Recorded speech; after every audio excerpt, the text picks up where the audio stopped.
홈프로스 2024년 감사보고서 실적을 스루풋 회계로 분석한 내용을 진행합니다. 매출은 0.9% 증가했고 영업손실률 4.5%입니다. 재고회전율은 10.9회전으로 나타났습니다. 토지 재평가와 상환 우선주 부채 자본 전환이 분식회계냐 회계기준 적합이냐는 제목을 붙여봤습니다. 구독, 좋아요 부탁드립니다. 홈프로스에 관한 뉴스입니다. 1조 원대 분식회계 조작한 재무제표로 사기 회생 신청, 사기는 제가 삽입했습니다. 조준영 머니투데이에서 1월 11일 보도한 내용입니다. 검찰이 MBK 파트너스가 대주주인 홈프로스가 대규모 분식회계를 저지르고 조작한 재무제표 등을 근거로 기업회생을 신청한 정황을 파악한 것으로 확인됐다. 검찰은 오늘 13일로 예정된 김병주 MBK 파트너스 회장 등에 대한 구속 전 피의자 신문 영장실질심사에서 이 같은 내용을 강조할 것으로 전해졌다. 11일 머니투데이 취재를 종합하면 서울중앙지검 반부패 3부 부장검사 직무대리 김봉진은 김 회장과 김광일 MBK 부회장, 홈프로스 공동대표 등에 대한 구속영장 청구서에 특정경제범죄가중처벌법상 사기 및 자본시장법 위반 혐의와 더불어 채무자회생법상 사기회생 혐의를 적시했다.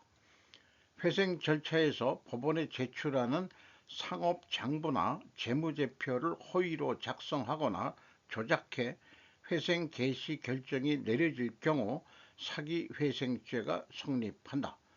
사기회생죄는 10년 이하의 징역 또는 1억 원 이하의 벌금형에 처할 수 있는 중범죄다. 검찰은 홈프로스가 회계 기준에 맞지 않게 부채를 자본으로 둔갑시키고 보유자산 가치를 과도하게 끌어올려 약 1조 원이 넘는 분식회계를 저질렀다고 의심한다. 아울러 사실상 자본잠식 상태임도 재무제표를 부풀려 법원에 회생을 신청했다고 보고 있다.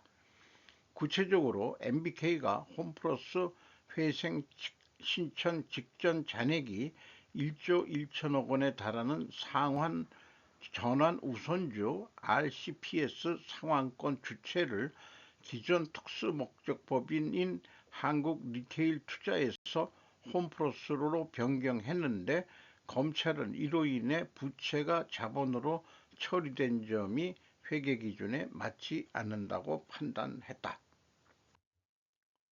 이 밖에 홈프로스가 지난해 5월 보유 토지에 대한 자산 재평가를 실시하면서 가치를 고의로 부풀려 시세보다 2배쯤 높은 7천억 원대로 평가했다고 의심한다. 검찰은 지난 7일 MBK 경영진에 대한 구속영장을 청구했다. 그동안 김 회장 등이 홈프로스 신용 등급이 하락할 것을 인지하고 있었으면서도 대규모 단기 채권을 발행하고 기습적으로 기업 회생을 신청, 투자자들에게 손실을 전가했다는 혐의만 알려졌었다. 박정호 서울중앙지법 영장전담 부장판사가 오늘 13일 오후 1시 30분 김 회장 등에 대한 영장실질심사를 진행한다. 심사 결과는 이르면 이날 오후 나올 전망이다. 한편 MBK는 검찰에서 제기된 의혹이 모두 사실과 다르다는 입장이다. MBK 관계자는 이번 구속영장 청구에 담긴 모든 혐의를 전면 부인한다며 드러난 사실관계와 배치되며 오해에 근거한 혐의로 영장을 청구한 검찰의 주장이 근거 없음을 법원에서 성실하게 소명하겠다고 말했다. 이런 MBK가 영풍 MBK를 결성하였고 고려아연 경영권 장악을 하여 국가 핵심 기술을 탈취하여 중국에 넘길 수 있지 않느냐는 우려를 또한 자아냈었죠.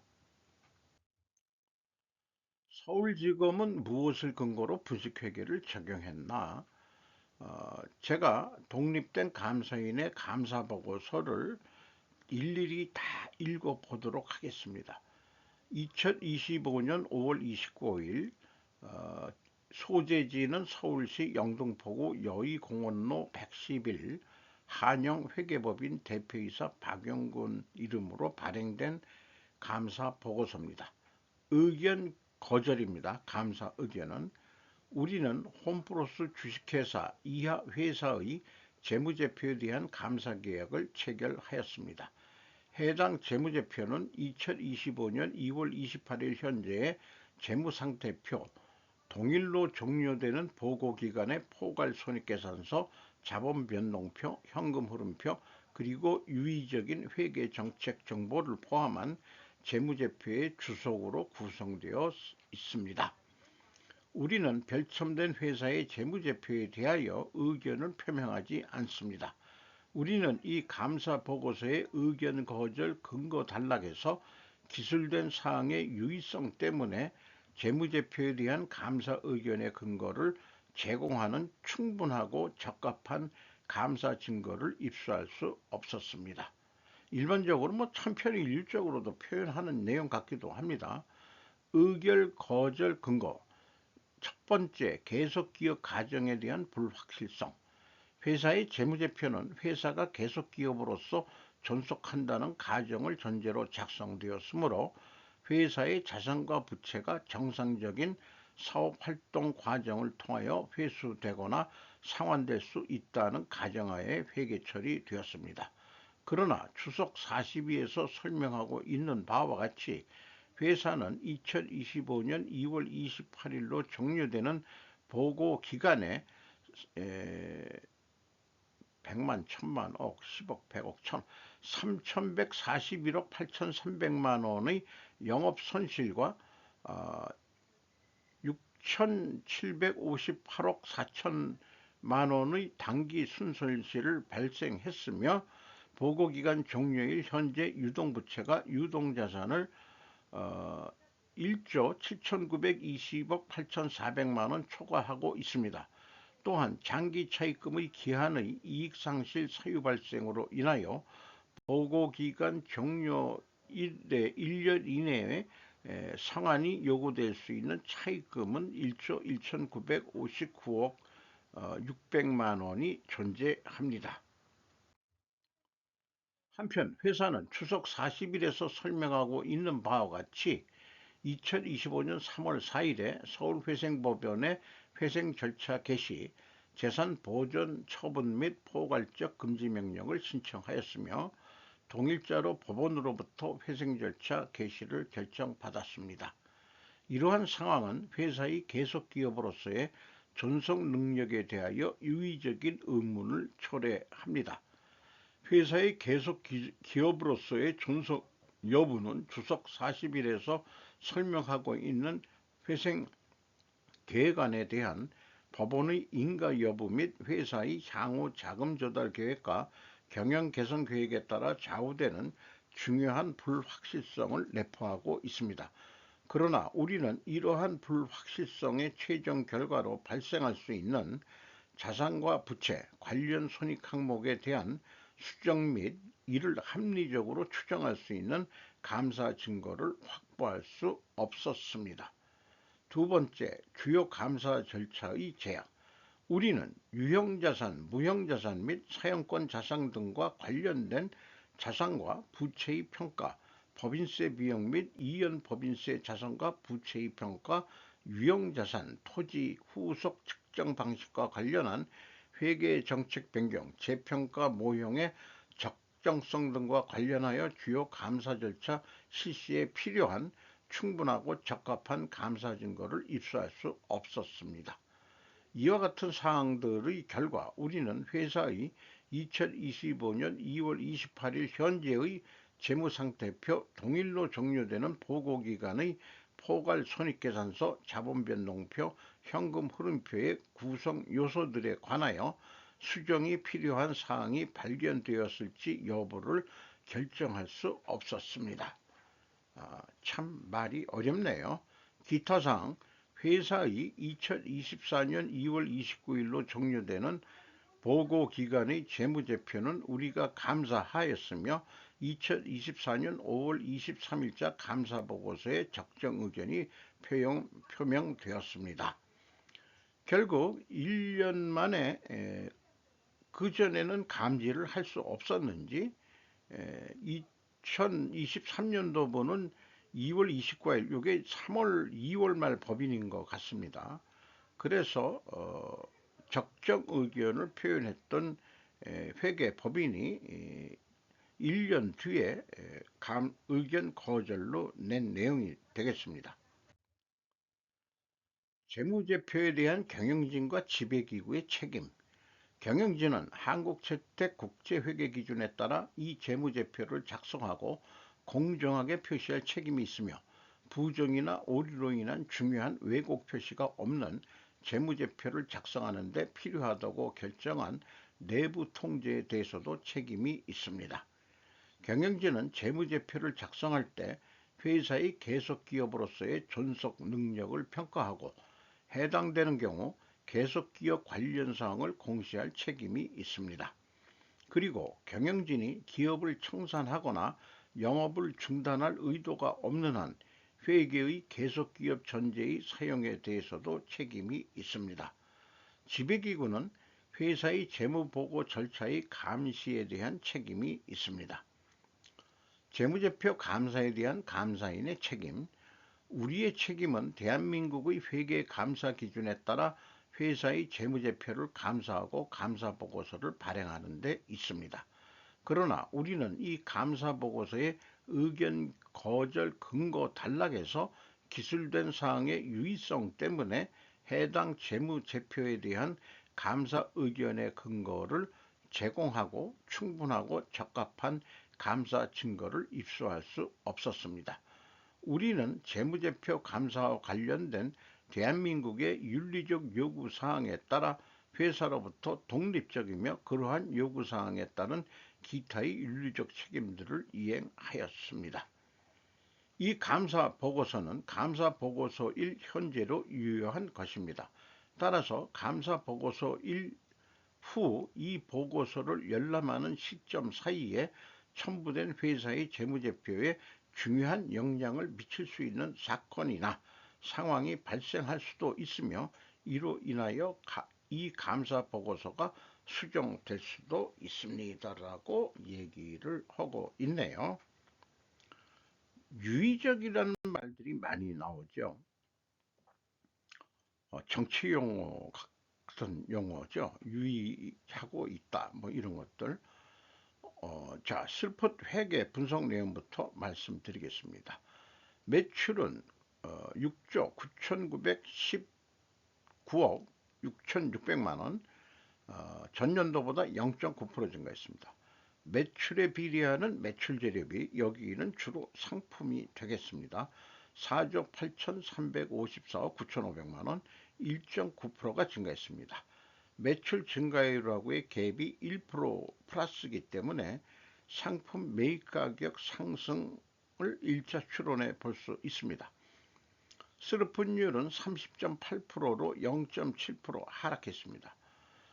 운영경비는 2조 4,706억 5,600만원, 3.6% 증가했습니다.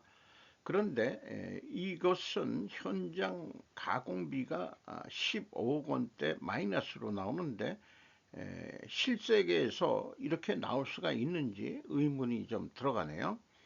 그래서 TO의 생산성은 0.81로서 2023년보다 0.04포인트가 더 내려갔고 스루풋 영업손실은 3,141억 8,500만 원으로 57% 영업손실이 증가했습니다.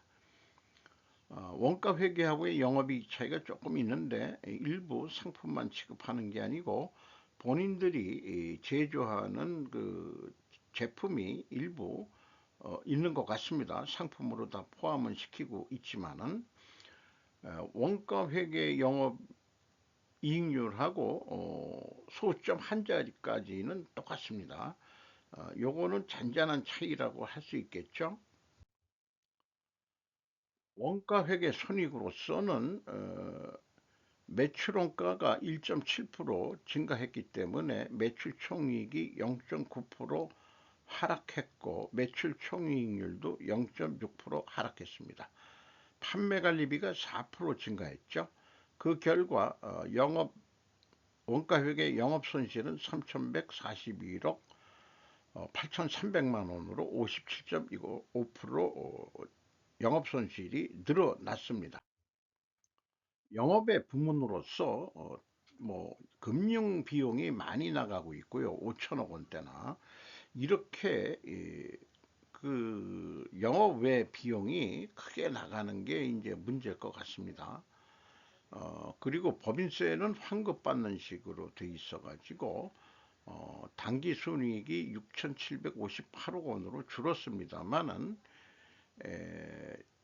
올해 기타 포괄 손익에서 7,396억 9,400만 원의 포괄 이익이 있었는데 이거를 추적을 해보면은 유형자산 토지 재평가 이익이 7,740억 4,100만 원입니다. 총 포괄 손익을 흑자로 만들었는데 재평가는 적법 절차에 의거 행했다면 가능한 일이라고 저는 알고 있습니다. 주로 은행 대출이 필요시 세법을 근거로 행하며 재평가 세액도 납부해야 하는 것으로 알고 있습니다. 직장을 다니면서 평생 저는 한 번 정도 경험을 해봤던 것 같습니다. 제가 격리 계통에 있던 건 아니지만 그런 거 했다는 얘기를 들어가지고 뭐 그런 얘기가 있었어요. 그 주소 들었죠. 재평가 잉여금은 자본 증가로 또한 나타납니다. 자본 변동표에. 재고자산 내역 상품이 4,429억 원으로 전년도보다 81억 3,800만 원이 줄었습니다. 2023년도는 171억 원이 증가했었고요. 미착 상품이 있고 기타 재고자산이 있고 이게 이제 직접 무슨 뭐 빵 베이커리 같은 거 만들고 그런다고 그러는데 원재료 성격도 들어가 있는 것 같습니다. 어, 원칙적으로 스르프 손익 회계는 오로지 재고자산 매출원가 회계 투명성에만 선택과 집중해서 분석을 합니다. 그래서 우스갯소리로 보통 그렇게 얘기를 하죠. 저는 한 놈만 팬다. 이렇게 얘기를 하고 있습니다. 나머지는 부수적으로 파악될 수도 있지만 주요 관심사는 아니긴 하나 이번 홈플러스 그 뉴스 기사를 보고 좀 그런 측면으로 접근을 좀 해봤습니다. 상품 매출 원가는 원칙적으로 상품의 증가액만 다루어야 한다. 요 상품만 다뤄야 된다. 저는 그렇게 주장하고자 합니다. 주장이 아니고 그래야 되는 거죠. 비용의 성격적 분류 A 재고자산의 변동이 플러스 66억 2,900만 원입니다. 재고가 감소했다는 뜻이고요. 상품 및 원부재료 매입액이라고 되어 있으면 상품 매출원가 상으로는 맞습니다. 원부재료 사용액이 더 적절한데 어쨌든 매입액으로 이렇게 모두 해놨습니다. 1.4% 증가했습니다. AB를 더한 MC 매출원가 재료비는 4조 8,355억 원으로 1.9% 증가했습니다. 운영경비는 3.6% 증가했습니다. 운영경비 2조 4,706억 원에서 판매관리비 2조 4,721억 원을 뺀 마이너스 15억 원이 현장 운영경비 가공비라고 할 수 있겠습니다. 이렇게 판매 운영경비가 판매관리비를 뛰어넘을 수 있느냐, 이게 물리적 세계에서 가능한 일이냐, 뭐 숫자적으로 나올 수 있는지 모르죠. 뭐 대손 삼각 등이 있고 뭐 여러 가지 뭐 복잡한 게 있을 수 있기는 합니다. 이렇게 돼 있는데 이 기준을 해서 보더라도 상품 매입 가격이 0.2% 상승돼 있는 거로 돼 있기 때문에 상품 매입 가격이 상승했다고 2차 추론을 해 볼 수 있겠습니다. 그래서 재고자산의 투명성 검증을 위해서 상품 재고자산의 증가액을 비교하면은 15억 900만 원이 차이가 납니다. 그래서 이게 상품만이 아니고 전체인 것 같다. 그래서 전체 중에서 상품을 제외한 나머지 재고의 증가액을 가감하면은 5억 2천이 또 차이가 납니다. 이 금액을 어디서 많이 본 것 같아가지고 재고자산 명세에서 제가 산출한 걸 보니까 재고자산 평가손실 환입액이었더라. 그렇다면은 상품 유통업이 상품만이 아니라 전체 재고자산을 범위로 변동액을 산출했으며, 그러니까 미착품 같은 것까지 다 집어넣는다는 얘기인데, 아직 그 매장에 안 들어온 미착품을 매출원가에 집어넣어도 상식적으로 이해가 안 되는 그런 일들을 지금 하고 있어요. 그거는 분식은 뭐 아닌 범주로 돼 있지만은 비합리적인 거죠. 더욱이 재고자산 평가손실 환입액을 가감해야 일치한다고 하는 것은 매출원가를 취득가격으로 계산했다는 뜻이다. 그럼 뭐 하려고 재고자산 평가손실을 잡아가지고 했느냐? 평가손실은 별도로 평가손실이고 매출원가는 장부가격으로 해야지 왜 취득가격으로 해가지고 부풀리느냐 이런 얘기죠. 제 얘기는. 이런 것도 까놓고 얘기하면은 분식회계에 들어갑니다. 금액이 작아서 그렇지 총 제조 비용이라고 제조업 기준으로 그 용어가 되어 있습니다만 총 상품 비용이라고 뭐 얘기할 수 있겠죠. 어, 1단계 차이하고 동일하게 나옵니다. 현금 흐름표 기준은 딱 맞췄네요. 원가 회계하고의 영업이익 차이는 재고자 상품의 감소액에서 그 가공 비율을 곱하면은 요게 소수점 뭐 꽤 많이 나가는데 300만 원 차이가 그래도 검증이 됩니다. 운영 경비로서 인건비가 8,666억 원이 나갔는데 2023년보다 11.7%가 증가했습니다. 직원 수는 감사 보고서에 안 나오는데 이래저래 찾아보니까 2024년도 말에 19,583명, 또 2023년엔 더 있었지 않았겠느냐. 왜냐? 죄송합니다. 아이고, 이거 매장을 뭐 하나 없앴다 이런 얘기를 들었기 때문에 어쨌든 이 기준을 가면은 연봉이 4,430만 원, 리테일 업체보다도 수준이 낮으면은 직원들의 동기부여가 될까요? 이런 낮은 월급을 가지고 어, 충성스럽게 일할 사람들이 있을까? 편히 리테일 업체보다도 못 받는 것 같습니다. 지급 수수료가 1.1% 증가했습니다. 경영평가지표로서 상품 회전율이 3.6% 상승했고 수르픈율은 0.7%가 하락했습니다. 역방향이면 분식회계 개연성 가정을 세웁니다. 총 자산 회전율은 0.78, 1 이상이 제조업은 1 이상이고 유통업은 어찌 보면 더 높을 수도 있는데 자산 규모에 비해서는 매출액이 별 볼 일 없다 이렇게 좀 볼 수 있겠어요. 경영평가 두 번째로 매출 채권 수급 속도 연간 65.5회전이면은 1년이 52주인데 일주일 내에 수금들을 하고 있다. 2023년은 더 빠르고요. 현찰식으로 하고 있다는 얘기인데 매입 채무는 미지급금하고 미지급 비용 포함해서 계산한 겁니다만은 4.72전밖에 안 됩니다. 그리고 두퐁 ROI 자본 회수율은 21.1% 마이너스입니다. 그 54%를 그나마 그래도 개선을 했는데, 또한 T 회전율은 4.71 회전, 전년도보다 무려 2142.2%. 요런 평가 지표들이 나오는 것은 자본 총계 이런 것들이 갑자기 증가함으로 인해 가지고 이렇게 큰 차이가 있을 때는 이게 정상적이 아니다.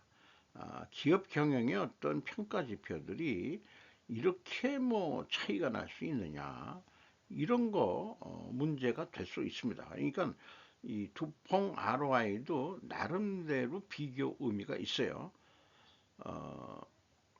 그리고 그 매입 채무 지급 속도가 느린 것은 뭐 홈플러스만 나쁜 건 아니고 다른 대형 매장 등에서도 마찬가지, 거의 뭐 유사하지 않을까. 좀 더 빨리 줄지는 모르겠습니다만은, 그래서 이런 경우에 대중소기업 상생의 입장이 되면은, 예를 들어서 쿠팡은 제가 안 해봤나? 좀 2025년도부는 한번 해볼 필요가 있을 것 같아요. 쿠팡도 공정위의 존재 가치가 무엇인지 그런 거 좀 해봐야 되지 않겠냐. 남의 군수업자 물건을 받아다가 팔아놓고 그 다음에 돈은 늦게 준다. 돈은 자기네들이 이용하고, 그게 상도의적으로 기간이 이렇게 차이가 있다면은 말이 되겠느냐, 이런 얘기죠. 물론 홈플러스가 지금 돈이 궁하긴 궁할 거겠지만은, 그것은 현금 흐름 지표에서 또 보도록 하겠습니다. 어쨌든 이 상품이지만은 제조업에서 제가 만들어낸 분식회계 개연성 가정이론을 억지 춘향이라도 마친다면은 이것을 반증하려고 그러면은 상품 매입 가격이 하락해야 되고 판매 가격은 또 하락해야 됩니다. 1, 2차 추론에는 다 상품 매입 가격이 상승했다고 추론이 됐는데, 반증을 하려면은 모순이 또 나온다, 이런 게 또 좀 있습니다. 이래저래 비합리적인 추론을 하게 만들고 있네요. 자, 이 비율을 백혜령 경정처럼 상품 유통업도 제조 가공비가 배부되는 재고자산 회전율과 스루풋은 매출 재료비에 가공비가 배부 안 된 그 매출 재료비죠. 그러니까 성격이 다르기 때문에 이거를 교차 비교를 해보면은 역방향이 나오면은 분식회계로 억치 가정을 제가 해본다. 검찰은 이를 억측이라고 했습니다. 해봤어? 가정은 증거를 찾으면 되는 것이죠. 백혜령 경정이 증거를 찾으려고 했는데, 즉 상품 매입 가격이 하락하고 판매 가격도 하락했으면 된다. 거기다가 수량 회전율을 외부 감사인은 상품 회전율이 상승했음을 감사했어야 하는 거 아니냐. 재고 실사는 했긴 했다고 하는데 뭘 했다는 얘기인지 잘 모르겠어요. 그리고 수량에 의한 재고 회전율 상품이기 때문에 가능할 겁니다. 그래서 회전율이 상승한 것을 별도로 입증을 하면은 이런 그 추론 모순이 해소가 될 수 있다고 봅니다. 그래서 감사 보고 공수를 좀 봤는데, 에, 현장 감사 주요 내용, 수행 시기 뭐 이런 게 있고, 재고자산 실사가 있습니다. 무려 2패를 했다는 얘기인데, 실사는 홈플러스 직원들이 하고 그 옆에서 2패했다는 얘기입니다. 그러니까 13일 동안 가서 놀고 왔다. 그러니까 뭘 어떻게 하느냐? 그 자기네들이 직접 할 그 실사 그 능력이 있어야 되는 거 아니에요? 근데 입회한다? 음, 이거 마음에 안 듭니다. 그리고 감사 수수료는 왕창 받아가겠죠. 그래서 입회 장소는 안성 베이커리 공장 외 24곳이었다. 뭐 바쁘긴 바빴겠네요. 어, 뭐 13일 동안이나 바빴겠는데 그런 거는 좀 나와 있습니다. 이런 그 수많은 그 품종을 그 실사하는 방법은 제가 알기로는 매가 환원법이라는 게 있습니다. 이거 딱 제가 평생 딱 한 번 해봤는데 그 전산화가 되기 전이기 때문에 매우 힘들게 일일이 수량 카운트 해가지고 판매가로 해가지고 그 매가 환원법이라는 거로 뭐 근데 그 지금 그게 어떻게 하는 건지 저는 또 잊어버렸어요. 어, 뭐 또 그렇습니다. 요즘은 뭐 바코드 뭐 이런 거로 재고 실사 아주 쉽게 할 수 있을 겁니다. 자, 지금까지 분석된 내용은 1, 2차 추로는 상품 매입 가격 상승. 그런데 분식회계 개연성 가정을 세웠는데 이것을 반증하려면 상품 매입 가격이 하락해야 되고 판매 가격은 하락해야 된다. 그런데 감사보고서는 상장 기업이 아니기 때문에 그런 공시 의무가 없어서 반증을 해드리고 싶어도 반증을 못합니다. 현금 흐름 재무제표도 좀 이거를 보고서 읽어낼 수 있는 능력을 저도 계속 키우려고 하는데 자, 그 당기순 손실이 6,758억 원이었는데 EAT 세후 현금 순이익으로는 1조 5,672억 원이나 된다. 이게 이렇게 나올 수가 있느냐? 그럼 뭐가 현금이 들어갔느냐? 어, 그 기타 포괄 손익이 7,396억 원인데 이게 아까 그 이 토지 재평가에 의해서 돈이 들어온 것으로 인식이 되죠. 어, 그래서 그 ANI는 비현금 조정액이라는 게 있습니다. 이게 1조 원대나 됩니다. 어, 이런 것들이 더해지고 지급이자가 3,462억 원이나 나가는데 이것도 어디선간 돈을 벌어서 나간 거니까 이걸 다 더해주면은 1조 5,672억 원이란 얘기죠.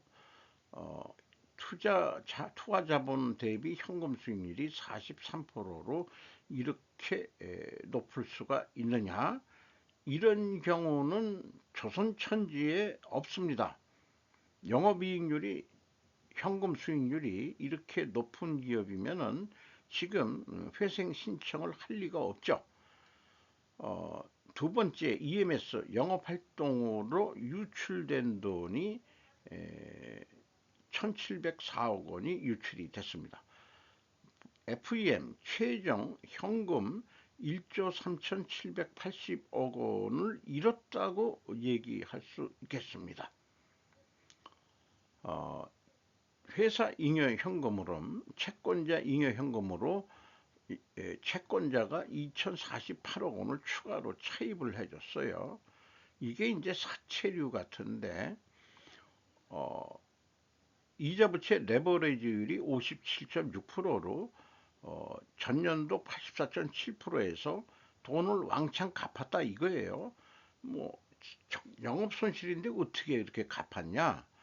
어, 차입을 해가지고 갚은 거다 이렇게 얘기하기는 어렵죠. 그러니까 아까 그 뉴스에서 나온 대로 어, 전환 우선 상환주 부채를 자본화 해가지고 투하 자본을 증가시켜 가지고 그렇게 했다라고 볼 수 있겠습니다. 주주잉여 현금 흐름은 이게 마이너스는 주주 입장에서 1조 1,565억 원을 돈을 투자했다는 뜻인데 이것이 이제 이것도 아까 지금 방금 얘기한 전환주에 대한 얘기가 되겠습니다. 상환우선 부채의 전환 자본으로 요 금액이 지분법 자본 변동 해가지고 금액 일치함이 검증이 됩니다.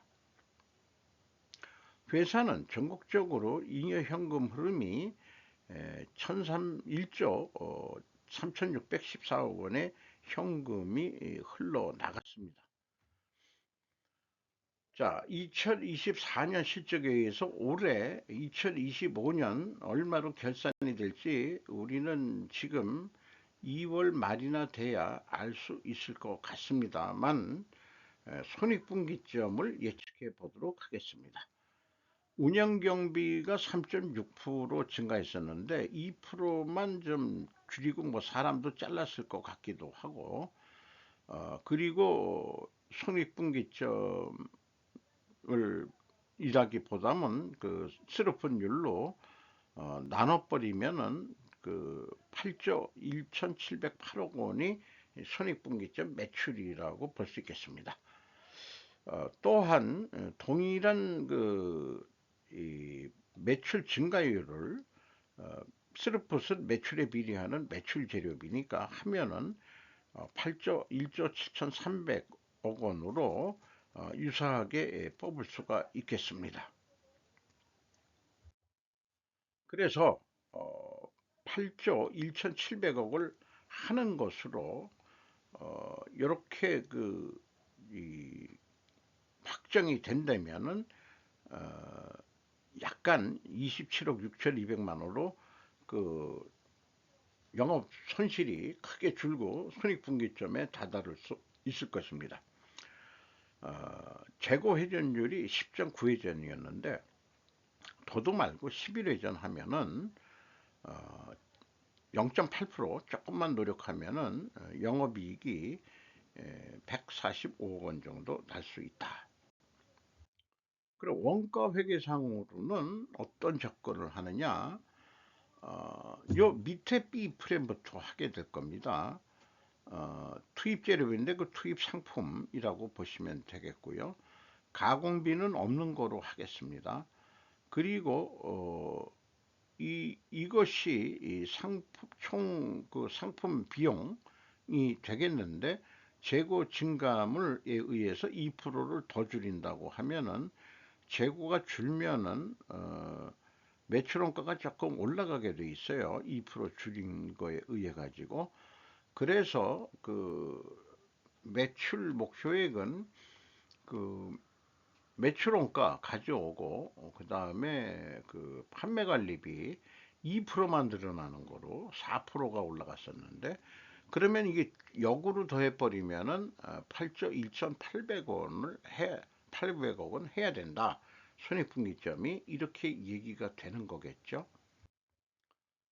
그래서 스루풋 금액 나온 대로 8조 1,700억을 할 경우에 영업손실 102억 원 요걸 조금 더 노력해서 1%더 매출해보자.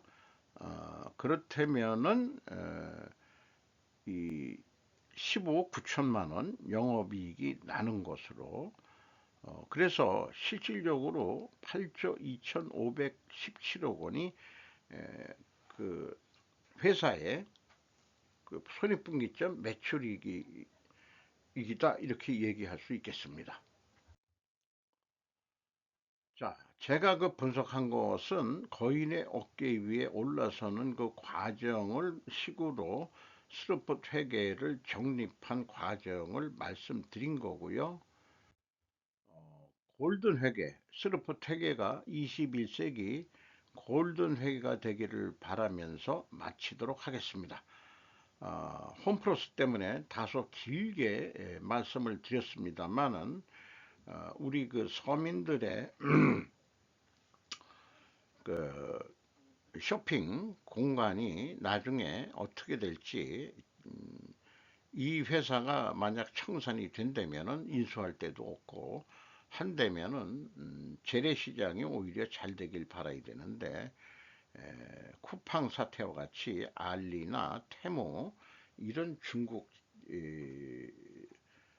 유통회사가 국내 시장을 장악하게 해서는 안 되지 않겠느냐, 이런 생각을 하면서 마치도록 합니다.